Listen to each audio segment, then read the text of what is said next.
Hi ஒருவன். So இந்த வீடியோவில் நம்ம என்ன பார்க்க போகிறோம் அப்படின்னா டிஎன்இஏ 2024 ரெஜிஸ்ட்ரேஷன் ஓப்பன் ஆயிடுச்சுன்னு சொல்லிட்டு நியூஸ் வந்திருக்கு. ஓப்பன் ஆயிடுச்சு, ஓப்பன் ஆக போகுதுன்னு நியூஸ் வந்திருக்கு. எதில் வந்துச்சு அப்படின்னா எல்லா அஃபிஷியல் நியூஸ் சேனல்லையும் அஃபிஷியலாகவே இறக்கிட்டாங்க. பாலிமர் நியூஸில் அண்ட் ஆல்சோ சன் நியூஸில் எல்லா நியூஸ்லேயும் வந்துருச்சு. இப்படி தான் பரபரப்பாக வரும். அண்ட் என்ன சொல்கிறாங்க அப்படின்னு தெளிவாக பார்க்கும்போது மே 5 ரெஜிஸ்ட்ரேஷன் ஓப்பன் ஆகுதுன்னு சொல்கிறாங்க. எப்பவுமே எல்லா வருஷமும் மே 6 ரிசல்ட்டு. இந்த வருஷம் மே 6, போன வருஷமும் இதே மாதிரி தான் வந்துச்சு. மே 6, 8 அந்த மாதிரி தான் ரிலீஸ் ஆச்சு. மே 6 ரிசல்ட் இந்த வருஷம் கன்ஃபார்ம், அது உறுதி சொல்லிட்டாங்க. மே 6 ரிசல்ட்டு. 5 நமக்கு ரெஜிஸ்ட்ரேஷன் ஓப்பன் ஆகுது.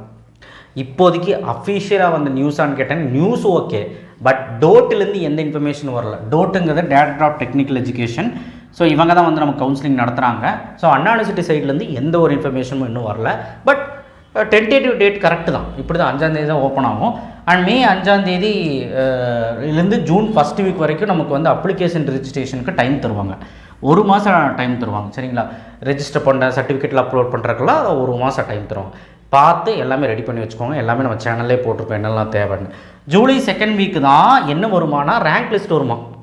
அப்போ ஜூன் ஃபஸ்ட்டு வாரம் எல்லாமே என்ன நடக்கும்னா சர்டிஃபிகேட் வெரிஃபிகேஷன் நடக்கும். அதாவது ரெஜிஸ்ட்ரேஷன் முடிஞ்சதுக்கப்புறம் June 2nd week certificate verification நடக்கும். வெரிஃபிகேஷன் முடிஞ்சு ரேண்டம் நம்பர் வரும்.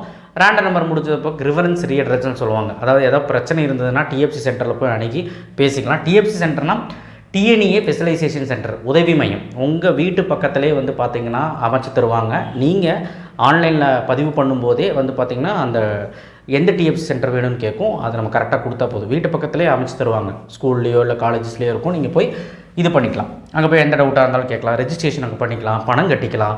சர்டிஃபிகேட் வெரிஃபிகேஷன் அங்கே தான் நடக்கும். எல்லாமே ஆன்லைன் தான். டவுட்டெல்லாம் அங்கே நீங்கள் போய் கேட்டுக்கலாம். சென்னை வரைக்கும் போக முடியாதுல்ல, அதனால். ஸோ ஜூலை 2nd வீக் தான் ரேங்க் லிஸ்ட் வருதுன்னா ஆகஸ்ட் 1st வீக் தான் கவுன்சிலிங்கே இந்த வருஷம் ஸ்டார்ட் ஆகும்னு சொல்கிறாங்க.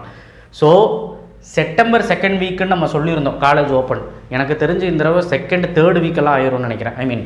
செப்டம்பர் 3rd வீக்கெல்லாம் ஆயிரும்னு நினைக்கிறேன். பார்க்கலாம். போன வருஷம் பார்த்திங்கன்னா ஜூலை லாஸ்ட் வீக் தான் கவுன்சிலிங் ஸ்டார்ட் ஆச்சு. இந்த தடவையும் அப்படி தான் ஸ்டார்ட் ஆகும்னு நினைக்கிறேன். எனக்கு கணிசமாக அப்படி தான் வருது. பட் அப்ராக்சிமேட்டாக ஆகஸ்ட் 1st வீக்குள்ளே ஸ்டார்ட் ஆயிரும்னு சொல்கிறாங்க. சரிங்களா? ஸ்டார்ட் ஆச்சுன்னா எனக்கு தெரிஞ்ச ஆகஸ்ட் செப்டம்பர் கடைசியில் ஓப்பன் ஆகும், இல்லை அக்டோபர் 1st வீக் ஓப்பன் ஆகும். ஜூலை லாஸ்ட் வீக் ஸ்டார்ட் ஆச்சுன்னா செப்டம்பர் 2nd வீக்கே உங்களுக்கு காலேஜ் ஓப்பன் ஆகிடும். ஓகேங்களா? ஸோ எதாக இருந்தாலும் பார்க்கலாம். 2 மாதம் 3 மாதம் பப்ளிக் ப்ராசஸில் தான் இருப்பீங்க. பப்ளிக் ப்ராசஸ்ங்கிற மாதிரிங்க, அப்ளிகேஷன் ப்ராசஸ் அண்ட் ஆல்சோ அந்த கவுன்சிலிங் ப்ராசஸில் தான் இருப்பீங்க. ஸோ எனிவே இந்த இன்ஃபர்மேஷன் நான் ஆல்ரெடி சொன்னது தான். பட் இருந்தாலும் இது அஃபிஷியலாக நேற்று நியூஸ் சேனலில் விட்டுருந்தனால நான் இப்போ சொல்கிறேன்.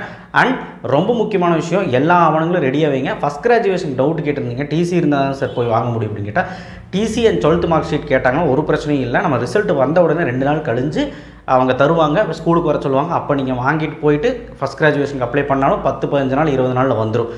அதுக்கப்புறமும் ஒரு பிரச்சனையும் இல்லை. சரிங்களா?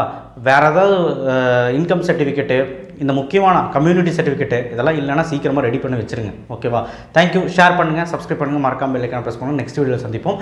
அண்ட் மறக்காதீங்க, 5 ரெஜிஸ்ட்ரேஷன் ஸ்டார்ட்டு. எல்லாருமே கவுன்சிலிங்கில் பார்ட்டிசிபேட் பண்ணுங்கள்.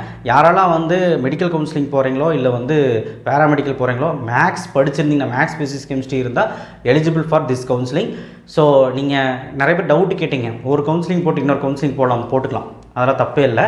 நீங்கள் டிஎன்இஏ போட்டிங்கன்னா டிஎன்இஏ போடலாமா? போட்டுக்கலாம்.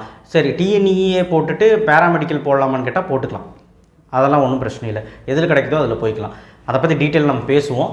பட் ரொம்ப முக்கியமான விஷயம் இது. அதான் நான் ஷேர் பண்ண நினச்சேன். தேங்க்யூ. ஷேர் பண்ணுங்கள், சப்ஸ்கிரைப் பண்ணுங்கள், மறக்காமல் பெல் ஐகானை ப்ரெஸ் பண்ணுங்கள். இப்போவும் சொல்கிறேன், ரெடியாக இருங்க. ஏன்னா ஸ்டார்ட் ஆனதுக்கப்புறம் ஒன்றா நம்ம நம்மக்கிட்ட இல்லாமல் இருக்கும். நம்ம அதை ரெடி பண்ணிட்டு போடுறதுக்கு டைம் ஆகிடும். புரிஞ்சுக்கோங்க. ஏன்னா 1 மாதம் தான் டைம் தருவாங்க. 1 மாதங்கிறது இப்படிங்கிறக்குள்ளே போயிடும். அதனால தான் சொல்கிறேன். தேங்க்யூ.